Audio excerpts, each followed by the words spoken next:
Today's episode is sponsored by the NBA and their quest to advance the game of basketball, grow the community, and impact culture. The league celebrates its teams, players, and fans across the past, present, and future as part of its 75th anniversary season. That's Game highlights pivotal moments on court and beyond, from iconic plays and arenas to the impact players have in the community. That's the NBA. That's Game. Like in the NBA Finals when the Bucks had their backs against the wall. Jrue Holiday steals the ball, pushes the break, alley-oop to Giannis for an iconic slam, seals Game 5 and the eventual title. That's the NBA. That's Game. This is more than just basketball. It's what connects us all and keeps us coming back for more. That's the NBA. That's Game.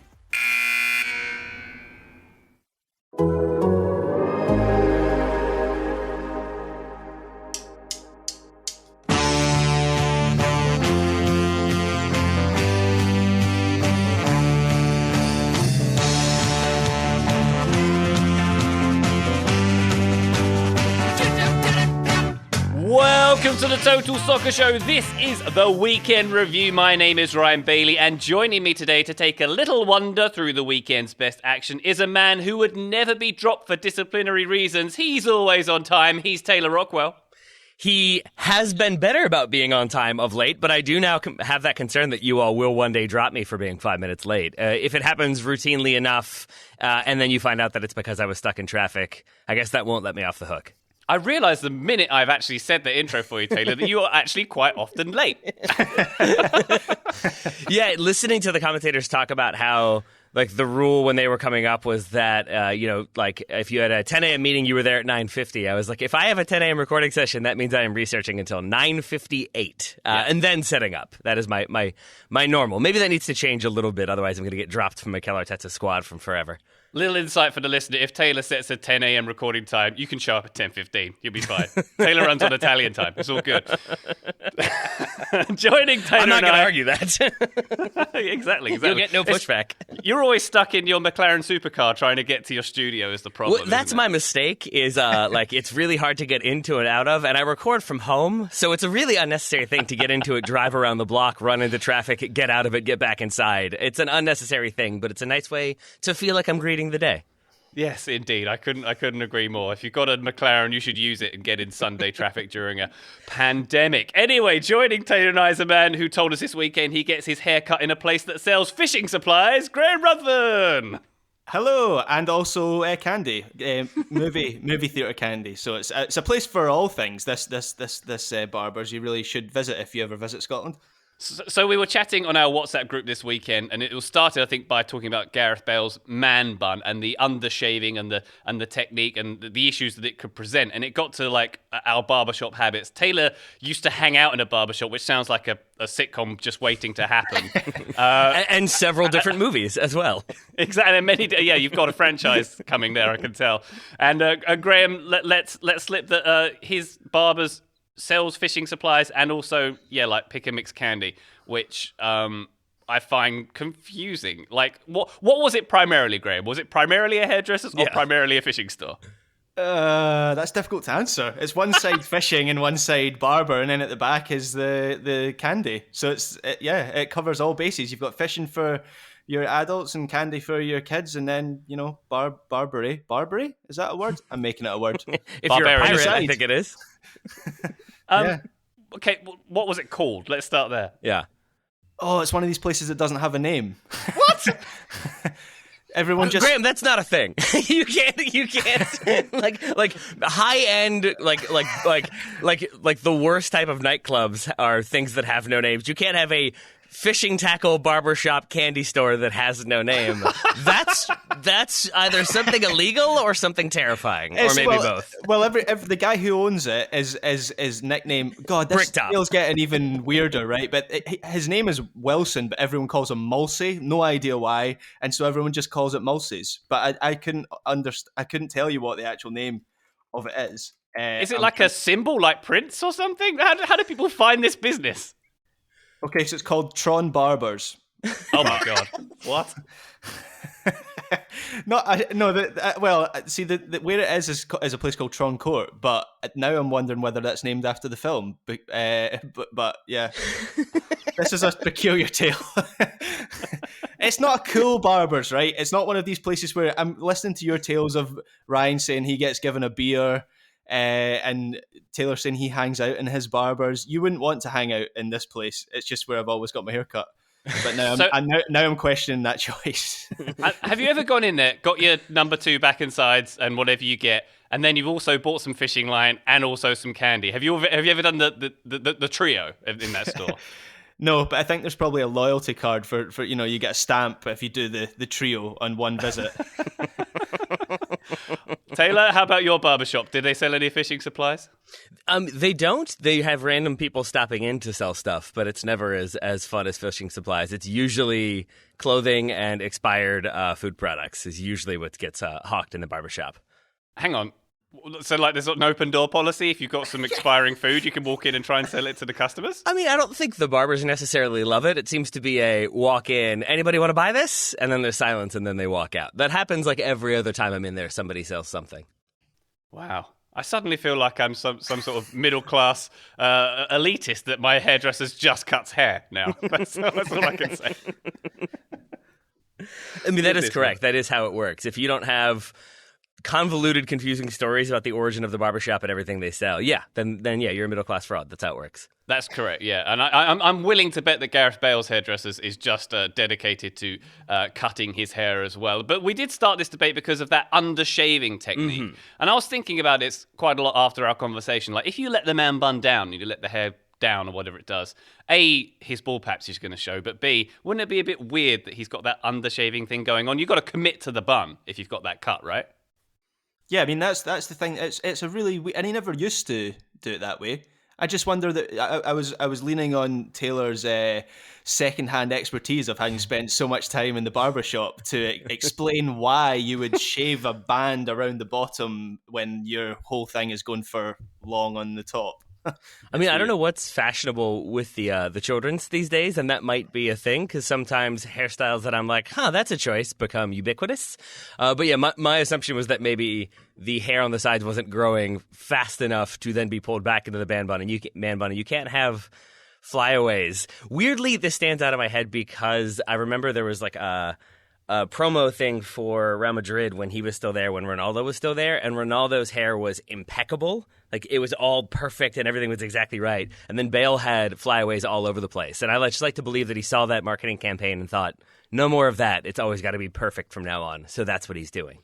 There we go. Well, Gareth Bale got himself in a hairy situation this weekend, as did his Tottenham cohorts in the North London derby. We're going to be talking about that on this weekend review. Also, a few other games. We've got Sevilla against Real Betis, the Seville derby. There were actually quite a few derbies this weekend. It was also Chivas America. It was Boca River this weekend. And my favourite, Fla-Flu, Flamengo Fluminense. Just fun to say Fla-Flu, I find. We're also going to be talking about not all of those games, but certainly a few of those derbies. We're going to be talking about Manchester United taking on West Ham, and Milan ceding the Serie A title, perhaps, at the hands of Napoli. Before we get started into those games, though, gents, I wanted to give a quick shout-out to the EFL Trophy. I don't know if you saw about this. This took place over the weekend. The EFL Trophy is the cup competition for League One and League Two teams. Salford City, the class of 92 Salford City, won the EFL Trophy on the weekend. They beat Portsmouth. They only won the trophy for 24 hours because the 2021 edition of the final, they won the 2020 edition, which was held on Saturday. On Sunday, 2021 edition was held. Sunderland beat Tranmere to get that. So that might be the shortest trophy win in history for Salford City there. But congratulations to them. What are they going to do? Do they each get different victory parades? How does it all work?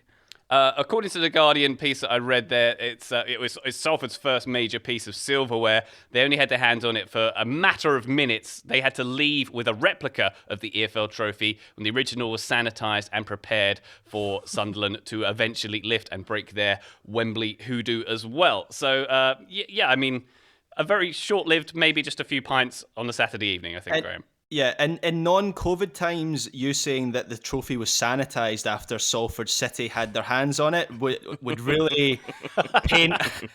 It would really say something about your disdain for the North. Graham, my disdain for the North is very well documented. I don't need to emphasise it at this point in my life. But why don't we talk about some lovely Southern soccer for now? The North London Derby. I think it's more fun when we just make Ryan uncomfortable. But yeah, let's talk about the North London Derby instead. That's fine. Here's how it works in the UK. Anything north of Watford is the North, and it's gross, and you don't want to go there. That's basically it. You stay south of Watford, you're fine. Look, I watched the full Monty, and I know that these regional policies are hurtful, and I refuse to get involved. I'm my just introduction kidding. to these things. I'm kidding, but seriously, I'm not. Anyway, Arsenal against Tottenham. This one finished 2-1 to Arsenal. Interesting performance. Well, Arsenal, a very good performance. Tottenham, not so much. Graham, I challenge you to name me a worse Tottenham performance this season. Go. Struggling. Yeah. Really struggling. I thought this was the worst of Tottenham under Jose Mourinho. Conservatism for the sake of conservatism, not really to achieve anything. They had one shot in target in the first 71 minutes, which was obviously Eric Lamella's brilliant Rabona goal, which I'm sure we're going to talk about a little bit more. But the goal came completely against the run of play, and I didn't really see what the strategy was from Spurs. And we've said that a few times on this podcast about Spurs this season, particularly in the last few weeks and months. But this was an extreme example of that. I know Bale didn't have a particularly good game, but I felt taking him off and replacing him with Sissoko just set. It was almost like Spurs were hunkering down for the rest of the match after Lacazette scored to put Arsenal ahead. They had no way to respond to that. So yeah, a really, really poor performance from Spurs here. Sachin Nakrani on The Guardian tweeted, Spurs came into this having won 6 of their last 7 games, scoring 20 times. Rivals drop points, top 4 in sight, and Mourinho still goes full Mourinho and sucks all ambition and intent out of his players. Taylor, it did seem odd because when you looked at it on paper at the start of the game, that's quite an attacking lineup from Tottenham, and yet they just had this negative approach. They were sat back, even though the defending wasn't great. They were trying to defend in numbers there and weren't offering much on the counter. Just a pretty uninspiring display from them. It was, and I can't tell if that's because Mourinho saw this Arsenal team and thought that's a team that we can sit deep on, frustrate, and then counter and break apart, or if he maybe let the North London Derby aspect of things get to his head and he got a little bit concerned about what they might bring and how they might be up for the occasion, and we're going to go defensive to counteract that. But either way, I don't think it made a lot of sense, especially, as you say, given the personnel that are in there, because it does feel like, oh, he's got these 4 big attackers, they can combine, they can cause Arsenal problems just by themselves. They don't even have to have the 6 behind them getting involved, and they definitely needed that. They didn't get that anyway, but it did feel like a team that could have done more and probably should have done more, especially, as Graham said, once they do go down. I think some of those changes felt very belated and felt very almost like doing damage control after the damage has already begun. Yeah, and talking about damage, Matt Doherty didn't cover himself in glory for Tottenham here, sort of letting the first goal, Martin Odegaard's goal, happen against him, surely. Graham, we're going to talk about fullbacks probably a bit in this episode because we're going to be talking about Manchester United soon. But we had Kieran Tierney coming up against Matt Doherty here. A tale of two fullbacks, perhaps. Yeah, I mean, I do have a little bit of sympathy for Matt Doherty in that the position he thrived in for Wolves last season was a different position. He was a right wing back. Wolves play a back 3 quite often, don't they? I've got that right, don't they? Yeah. So he had that protection in behind him. He wasn't expected to do that much defending at Wolves, but since going to Spurs, obviously he's been playing in a flat back 4, and so his weaknesses are exposed. He also was, I mentioned Bale earlier. He didn't have a great game, and one of the biggest faults of his performance was the way he wasn't tracking back much. And so with Tierney and Smith Rowe doubling up on Doherty, I did feel a bit of sympathy for him. He's had a poor season at Spurs. He obviously needs to do more. I actually thought he was going to be a good signing for £15 million for Spurs, but it hasn't panned out that way. But I think up against Kieran Tierney, for me, along with João Cancelo and Luke Shaw, he's been probably among the best fullbacks in the Premier League this season, and as a Scot, that makes me very happy. I would quite like it if our best players weren't all left backs. That would, that's like the curse of being Scottish. We finally produce 2 world-class players and they play in the same position. Typically Scottish, but yeah, Tierney, look, as a Scot, I do feel a little bit of vindication because Premier League fans, I remember being told that stop being silly. Kieran Tierney is nowhere near the quality of Andy Robertson, and Scottish football fans saying to Premier League fans, look, this guy is really good. He's almost as good as Robertson, if not slightly better in some areas, and that's how it's proved this season. I think he's better at picking out a man in the box than Robertson, which is saying something because Robertson's really good at that, but I think Kieran Tierney always feels like it's almost like he doesn't cross it, he passes it into the box, and that's exactly what he did for the Odegaard goal here. Graham, Taylor, how does Scotland shape up this summer in terms of Tierney and Robson, the way things are going, Graham? Lopsided to the left. The irony is we don't have anyone to play at right back. So Kieran Tierney has actually played at right back for Scotland just because we need to force them both into the same team. More recently, he's been playing as a left-sided centre-back, so he switched to a back three with Robertson as a wing-back, and that's almost purely to get Tierney and Robertson both in the same team. But I said on Twitter, if it's a choice between two left-backs, on form right now, I know Robertson is a Scotland captain, and he's a European champion and a Premier League champion, but on form, Tierney's playing better than Robertson right now. But I don't really expect Steve Clarke to switch him for Robertson, so it is a question of how you get Tierney in at the same team. Well, perhaps one of them can switch to right back. This game did prove to us that you don't have to use your right foot if you're a professional soccer player, as Eric Lamela proved to us with that spectacular Rabona goal that he scored. His first goal in 36 games, if I'm not mistaken. This was quite something, a highlight for a disappointing day, obviously, for Tottenham. But he did score that Rabona goal back in the Europa League 4 or 5 years ago.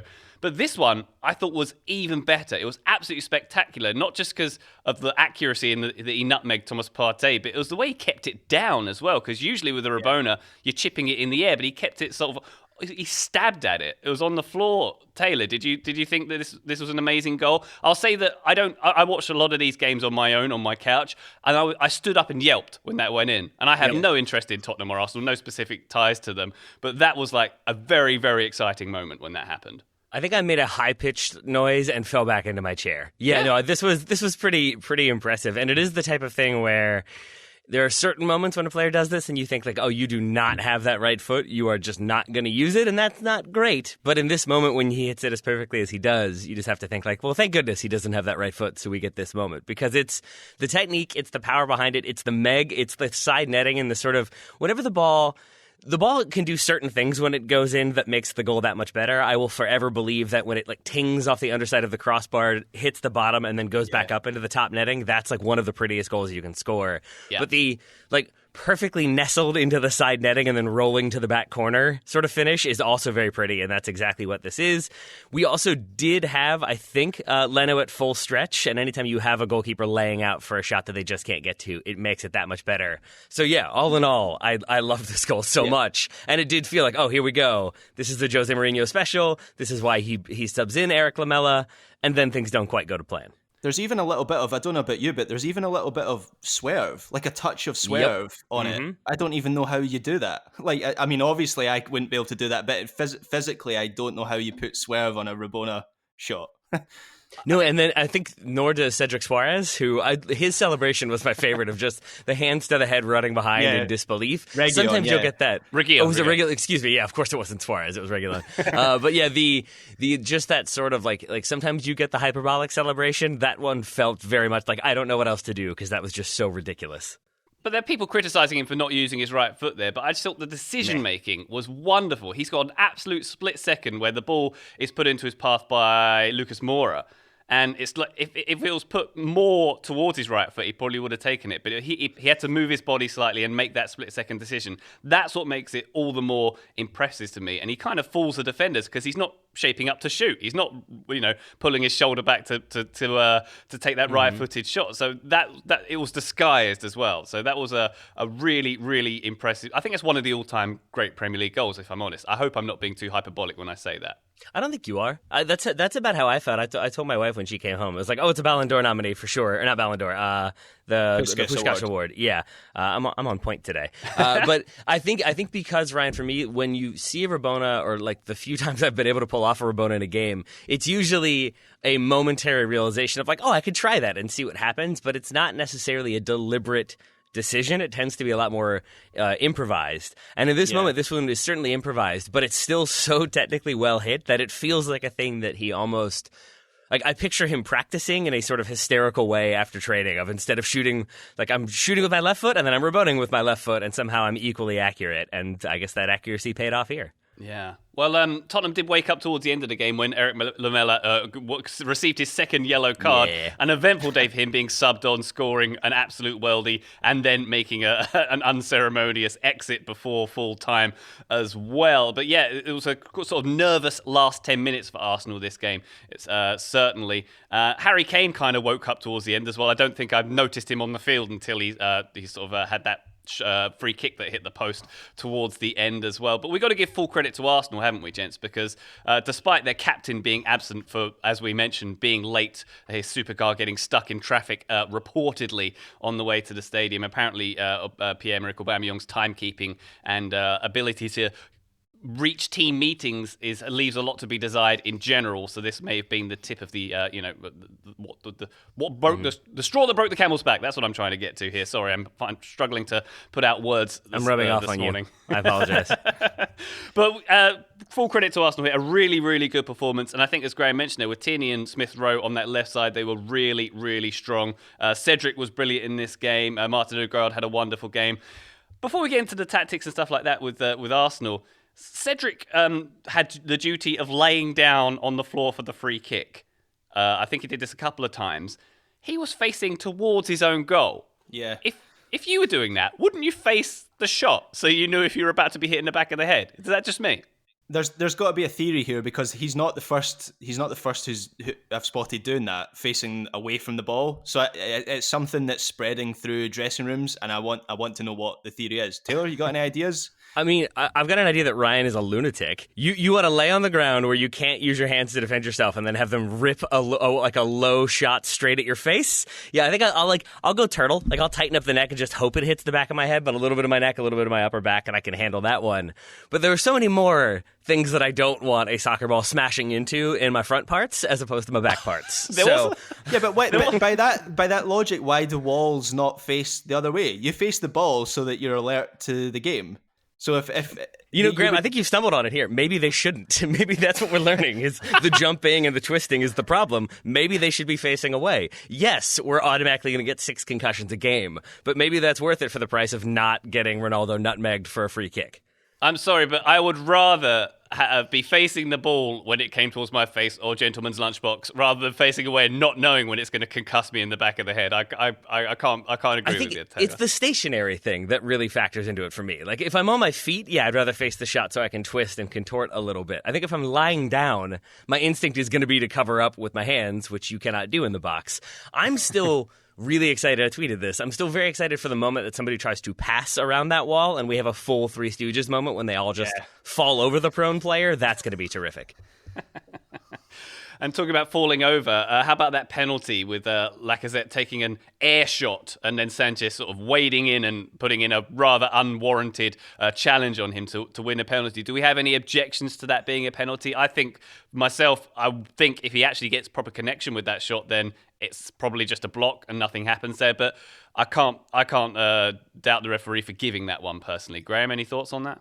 It's one of those it's another one of the sort of VAR penalties, isn't it? Yeah, it feels like in the laws of the game, yeah, that's probably a penalty, but in your instinct is that it feels quite harsh in that, as you say, if Lacazette makes contact with the ball as he intends to, then Sanchez probably blocks a shot. But I don't know. I think even like, to extend it further, I think if he makes contact and puts it out of bounds, it might still not be a penalty. I think I think Robbie Earle said it really, really quickly in the broadcast, is that the ball stays in bounds, and I think that's why the penalty is given, because in my mind the idea is that he doesn't make good contact, but he could still technically then make a play on the ball because it's still in play, but he is taken out. And I think if you put that in another situation of ball played into the box, player making a run, and then is taken out before he can get to the ball, even if it's maybe not going at goal, if it's in the penalty area and he's taken out, it's always going to be a penalty. So that, to me, is a big part of it, that the ball was still in play.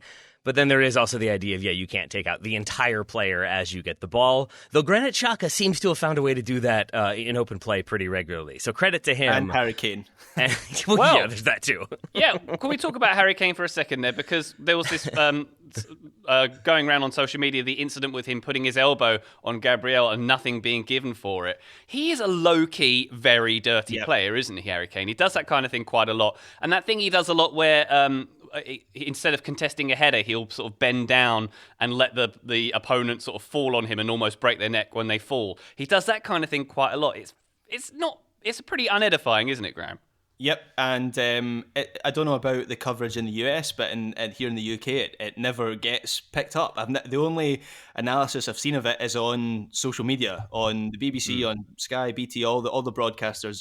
I've yet to see this be picked up by people who obviously see Kane as England captain, as darling of English football. He's got a history of it. I mean, for me, I don't know about you, but the forearm into Gabriel after the ball has played, and it looks like a total premeditated move. He's frustrated. He's trying to kind of impose his mark in the Arsenal defence. That, to me, is a potential red card. Ball's gone. It's violent play straight into the face or the head of Gabriel with his forearm. He doesn't even get booked for it. Yeah. He got lucky there. That's for sure. Any more on this North London derby, Taylor, before we move on to our next game? Yeah, just to say that I thought this was also, from a tactical standpoint, a really interesting game, because I do think Arteta, sitting Aubameyang aside, that being a big decision, I think he's made a lot of choices that have paid off. I think limiting what he's asking Granit Xhaka to do, I think he was being asked to do way too much under previous managers. And I think putting him in a position where he has slightly fewer responsibilities lets him be better at the things he is being asked to do. And I thought this was a really great game from him. He is the player who I think I least want to go into a 50-50 with, because he seems to be winning them and winning them with physicality. But I think somebody on The Guardian, or maybe it was The Athletic, was writing that like Aubameyang probably would have started this game out on the left wing. Maybe it would have been instead of Lacazette, but it's hard to imagine him doing better than Emile Smith-Rowe, and I think that kind of overload with Kieran Tierney, the fact that Gareth Bale wasn't tracking back, I'm assuming was supposed to be an outlet, and maybe that was Mourinho thinking, I'll keep Gareth Bale up, that will pin Tierney back, they won't have those attacking options. It did not have that effect, and I think that Arsenal, even when Spurs went ahead, it felt like it still seems like they're going to get something out of this. And it's telling to me that where they do score off the deflected shot from Odegaard after a kind of squared ball to him is a sequence that they had a few other times. And the first time it happens, I think it rolls all the way through the box, but this time it's finished. So it's another great run by Tierney for the assist. It's good work by Odegaard, but I thought it was good work from pretty much every Arsenal player, including that back line, which is sneakily good. I didn't realize they'd conceded the fourth fewest goals in the entire league. So I think it was just a really, really impressive victory for Arsenal. And then for Tottenham, a very depressing result because of what Graham said in the beginning, that it's a Tottenham team that probably should have come into this with confidence and swagger and a willingness to go at and frustrate an Arsenal team that is weakened, and instead they did not. So commiserations to Spurs fans and congratulations to Arsenal fans. Indeed.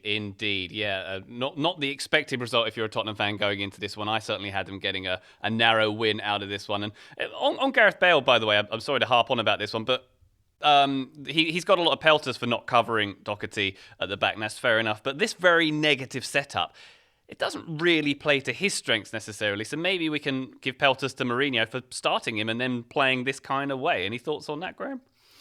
Yeah, I mean the whole front structure is very much just left to them to come up with a moment of individual brilliance, and the two kind of, obviously the goal, it comes from a moment of individual brilliance from Lamela, and then Kane striking the post late on comes from Kane just doing something on his own, a free kick from distance. So it does feel like, even though in a sense Tottenham's attackers probably like the space that Mourinho's system affords them. There's not really any framework or anything for them to work on. Yeah. And I think for a lot of players in that Spurs team, it doesn't seem to benefit them. And I think Bale might be one of them, because he put in some good performances and some bad ones, and this was a bad one.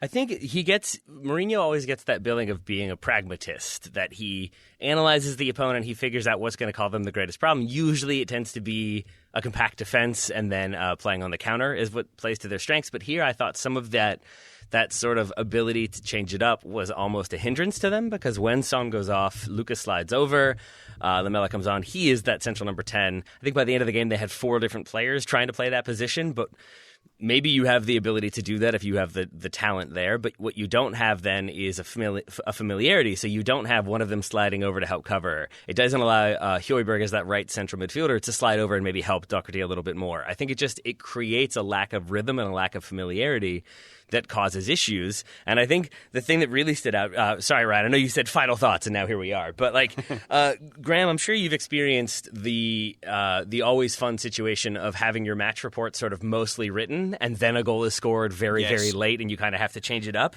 And this was not the case here, but it did sort of feel like most reporters already had their match report written at 1-0 to Tottenham, because it was going to be Spurs win via a moment of individual brilliance, and then they play very defensive, and it's not that like compelling of a victory, and then they lose, and it just sort of gets tinkered a little bit, adjusted a little bit to sort of Spurs lose, and we're entirely reliant on a moment of individual brilliance. And either way, I think the frustration and the confusion with that approach is still going to be on display, still going to be front and center.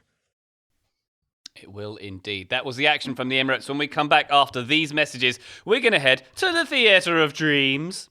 Today's episode is sponsored by the NBA and their quest to advance the game of basketball, grow the community, and impact culture. The league celebrates its teams, players, and fans across the past, present, and future as part of its 75th anniversary season. That's Game highlights pivotal moments on court and beyond, from iconic plays and arenas to the impact players have in the community. That's the NBA. That's Game. Like in the NBA Finals when the Bucks had their backs against the wall. Jrue Holiday steals the ball, pushes the break, alley-oop to Giannis for an iconic slam, seals Game 5 and the eventual title. That's the NBA. That's Game. This is more than just basketball. It's what connects us all and keeps us coming back for more. That's the NBA. That's Game. This episode is brought to you by BetMGM. Sign up today with BetMGM, the exclusive betting partner of The Athletic, and get a $1,000 risk-free first bet. Plus, get a free 3-month subscription to The Athletic. Just sign up at betmgm.com/theathleticpod, that's POD, to take advantage of this special offer from the kings of sportsbooks. That's betmgm.com/theathleticpod, POD. New customer offer, paid in bonus dollars. Visit betmgm.com for terms and conditions. Cue the disclaimer. Must be 21 years of age or older to wager. Colorado, Indiana, Iowa, Michigan, New Jersey, Nevada, Pennsylvania, Tennessee, Virginia, or West Virginia only. Excludes Michigan disassociated persons. Please gamble responsibly. Gambling problem? Call 1-800-522-4700 in Colorado, Nevada, and Virginia. 1-800-270-7117 for confidential help in Michigan. 1-800-GAMBLER in New Jersey, Pennsylvania, and West Virginia. And 1-800-BETS-OFF in Iowa. In Tennessee, call or text the red line at 800-889-9789. If you or someone you know has a gambling problem and wants help, call 1-800-9-WITH-IT in Indiana. Promotional offer not available in Nevada. We are back. Let's talk Manchester United against West Ham. This one finished 1-0 to Man United, who are back in second place over Leicester, who themselves had a 5-0 win over Sheffield United, who lost their manager this weekend. West Ham are still in 5th place. Taylor, on our aforementioned WhatsApp chat, you were kind of a little bit... You're a very positive man in general, Taylor. Very positive, and I love that about you. But you're a little bit negative, Nancy, about Manchester United at the moment. This is true. To me, and I think Graham might concur with this is a good Manchester United side who are better than they have been previously and to whom Ole Gunnar Solskjaer has improved. Would you agree with that? That they were better than they were, and this is a decent set of players here. It seems like a slightly more cohesive unit than it's been in recent seasons, I would contend. So I'm aware of how annoying it is to complain about a team like Manchester United with the profile they have, in second in the Premier League, still alive in Europe theoretically, we'll see what happens there, to a Wimbledon fan, for example. Like, it is not the same level of gripe, for sure. Graham, I don't know which club you support, but I'm assuming they're Scottish, and, sympathies for that as well.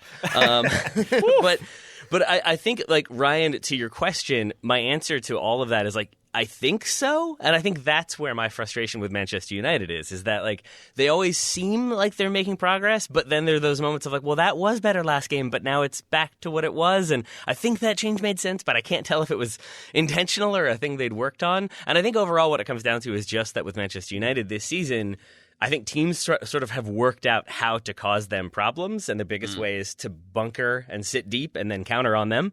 And I think United, watching this game again, I did watch this game again once you were both like, I think you're a little bit too negative, and I will say I agree, that I think I was too negative about this game in particular, because it was West Ham at times in a 6-3-1, at times in a 5-4-1, but either way, it was Manchester United, especially in the second half, being a bit more proactive, trying some stuff they didn't try in the first half, trying to be more aggressive and play against a low block team. But that is where that kind of hesitation comes from on my part, is just that when I see this game on paper, I see who's not in the lineup for United, I think this is going to be one of those 0-0 through 60 minutes and then we'll see what happens. And that's almost how it went, except for an own goal in the 53rd.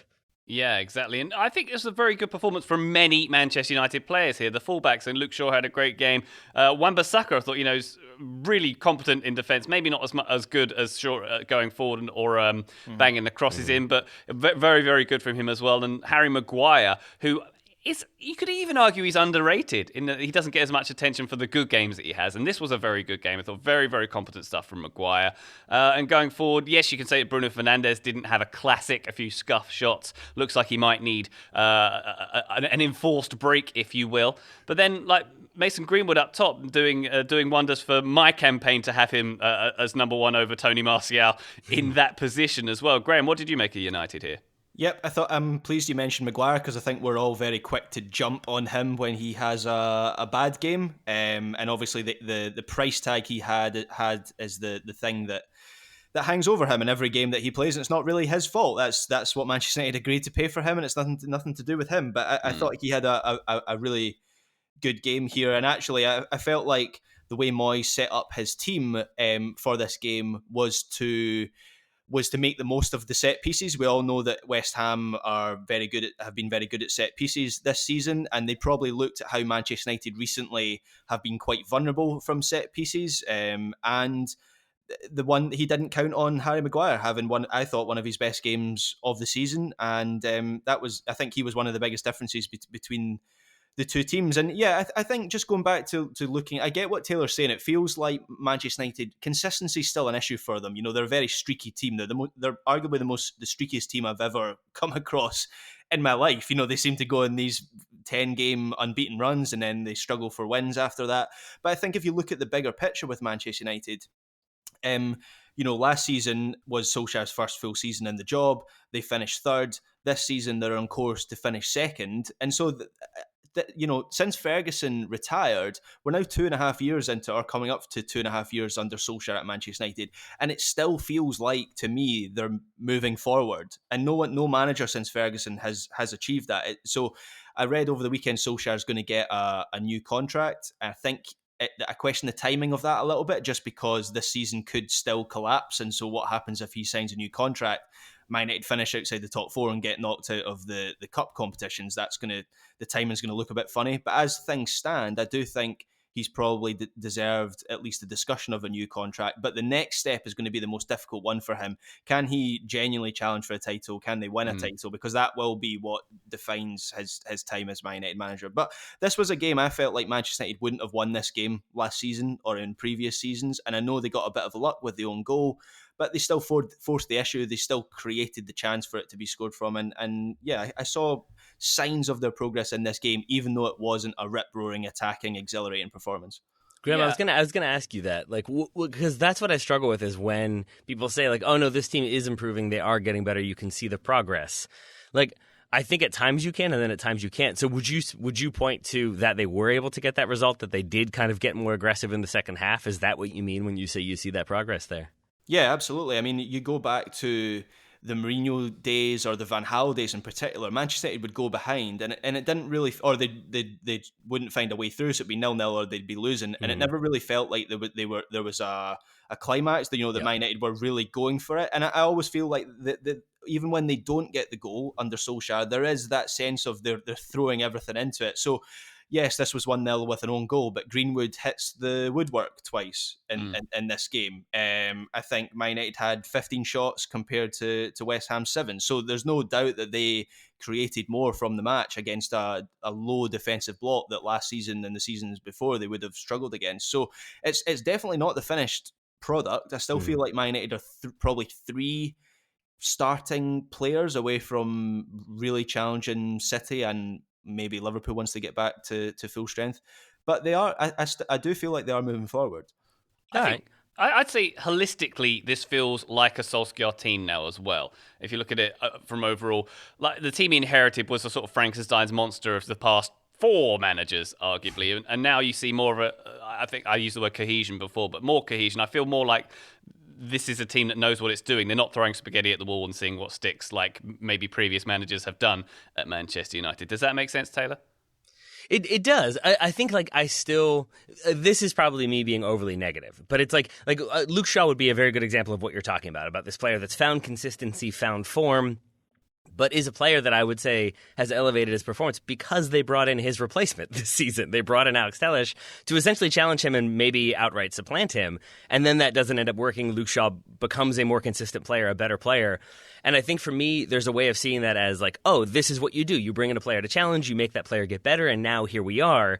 And you can see that as a good manager, or you can see that as they brought in somebody to replace him, and then he got a little bit better, and now suddenly it's a better player, and I don't know who gets the credit for that. And I get stuck between those two worlds, which again is a very first world fan sort of problem to be stuck in. I will own that up front. Yeah. And I think with the Graham, just with the yes. But I also think, like to Graham's point, that watching it again, there's stuff like the Mason Greenwood hitting the post.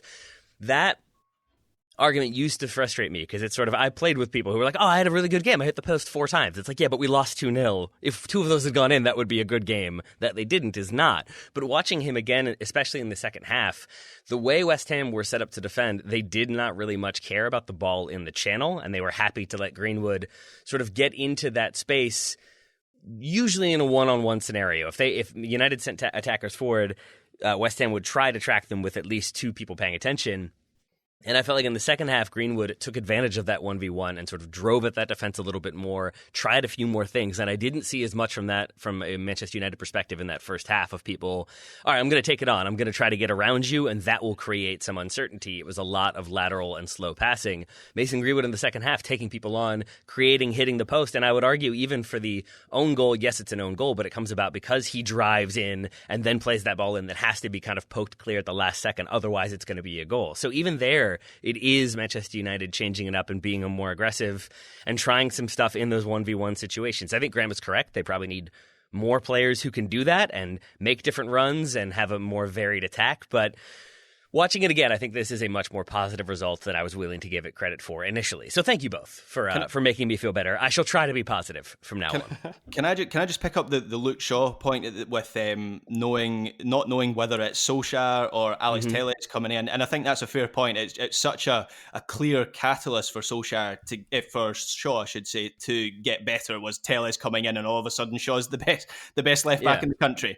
But I think if you look at the whole Man United team, I think maybe that suggests that that Solskjaer has had an influence in, because if you go through the Man United team and look through the players that have, sorry, I know I'm moving slightly away from the actual game here, but if you look at the players who have improved under Solskjaer, Shaw's got better, Lindelof's got better, I think it's fair to say. Fred has got better. McTominay, I would say, I know Mourinho brought him in, but I think he's been more influential under Solskjaer. Rashford's been better. Martial's been better. Even someone like Matic, who's a favourite of Mourinho, I feel like he's got a second wind in his career under Solskjaer. So, and the players who have maybe not got better are Lingard and De Gea, possibly. So, I just feel like going through the team, Solskjaer's, you've got to give him a credit a little bit for improving a number of those players, of which Shaw is definitely one of them at the moment. And that own goal, by the way, in this game, Graham is claiming that as a Scott McTominay header, and I don't think anyone will hear otherwise on that. I did feel bad for Dawson in that one, and McTominay, because in amateur level, when you don't have 15 cameras on you, McTominay's absolutely declaring that he scored that one, and Dawson is not correcting him, and that's going down as a McTominay goal, and that's how we will remember that game when you have this many cameras. And there's that one angle from, I guess, like Dean Henderson's perspective that just absolutely looks like Dawson has no idea what he's doing and has never defended before. And I feel so bad for him for that one angle, because it's clear that it takes a flick. He's trying to head it where he thought it would be, and the flick completely changes it. So all that is to say, yeah, Scott McTominay, Scotland legend with the goal. Scotty Maradona deserves all the credit. He does indeed. West Ham fans pretty furious about this performance. Looking at some of their reaction, they were really angry about this one, just because they set up to frustrate here with a deep defensive line, and some of the selections they made with Johnson there and Noble not suggesting they were going to go for mobility going forward. It was the question was, why didn't they go for it a little more? They did kind of go for it a bit more once they went behind, but maybe they should have set up like that from the start. And I think that's a decent point, Graham, because I don't think they set up like this against, say, Man City relatively recently. And then they only started waking up when they went the goal down. And it's almost as if David Moyes is a bit scared of playing against Manchester United for some reason.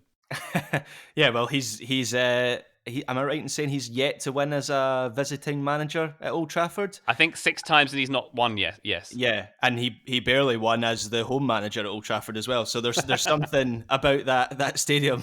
Certainly not the theatre of dreams for him.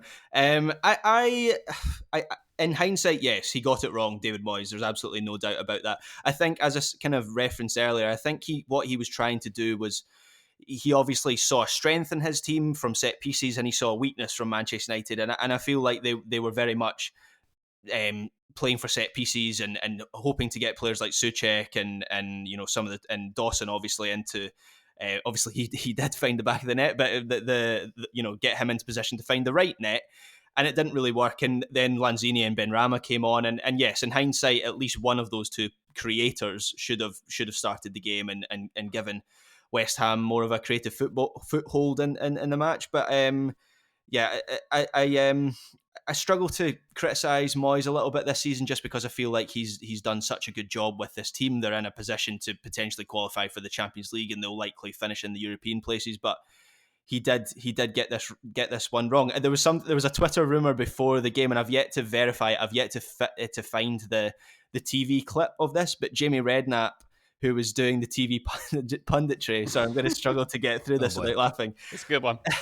He apparently said David Moyes would, quote, suck your hands off for a point at Old Trafford, which was a cliche I hadn't heard before. Oh, Jamie.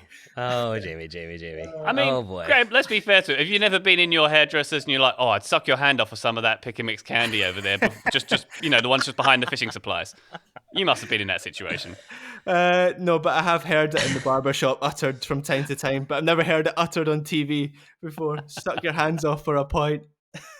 I think maybe he would have, but I also think I'm more inclined to be positive towards David Moyes, because I think he looked at this Man United team and thought, I can frustrate them, they won't break down a low block. And then those benches are telling, because it's what, like Shola Shortire, Ahmad could come on. Those are basically your two attacking options for Man United. And I think this was West Ham setting up to frustrate for 60 minutes, tire out Man United, they get a little bit stretched, and then you bring on some attackers and go at them. I really do think that United were able to get that goal in the first, inside of 60 minutes, made a massive difference in this game, because otherwise I do think it's going to be a bit more open no matter what, even if Man United don't go ahead. But I think that they do sort of completely changes the calculation for David Moyes on the fly. I'm with Graham. I don't think he necessarily deserves that much criticism, especially since they're still in 5th. And I would not have put West Ham in European positions at this point of the season for sure.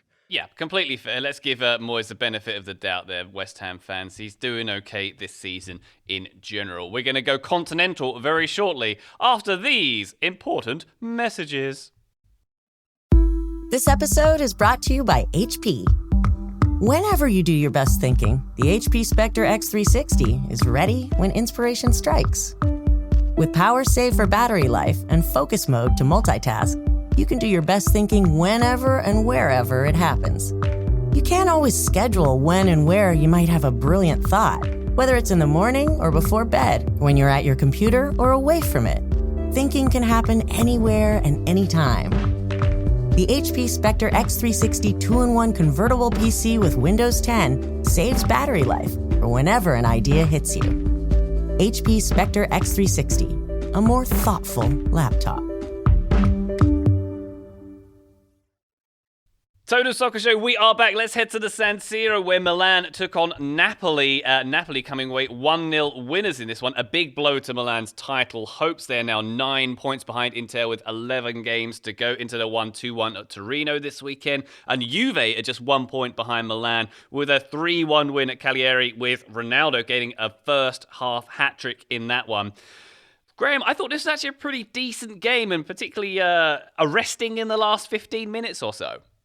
Yep, it was a good game, and it was certainly an important game, because this is probably the weekend that the Inter have won the Scudetto. 9-point difference. I think Juventus have a game in hand over AC Milan, who they can go into second place to kind of narrow that to, I think it would be 7 points. But even still, I think that's too big a gap, considering Inter have won something like 6 league games in a row, and AC Milan, it just feels like they're running out of steam with injuries. Obviously, the big one being Zlatan, who is sidelined for the time being. And Napoli, I think Gattuso deserves a lot of credit for, he's kind of proven himself as a big game manager recently. I think they beat Juventus, didn't they, a few weeks ago, a couple months ago, and yeah, it was a good performance from Napoli. I think they got a bit lucky in some aspects. I'm still not totally sure of Dries Mertens. I know, obviously, he's my favourite. I was going to say, as a central striker, Dries Mertens is a brilliant player. But yeah, I think Victor, and I always can never pronounce his name, even going back to his when he was in French football. But Osimhen. Yeah. I can never pronounce his name. Apologies, I've absolutely murdered that. Right. Yeah, but he obviously is much more of a central forward, and felt that actually benefited Napoli in this game. But yeah, it was an entertaining watch. It was very impressive. So go ahead. I was just going to say, not to go fully blue here, but I think most commentators do a lot of legwork to not say Osimhen is what they're trying to do. So I think it becomes like Osimhen is what they go with instead of that. And yet you went there, Taylor. And yet you went there. It's because I have to. I always want to say that one, because he's a player I used to sign in FIFA 20. He was one of my go-to players. I was a big fan of him.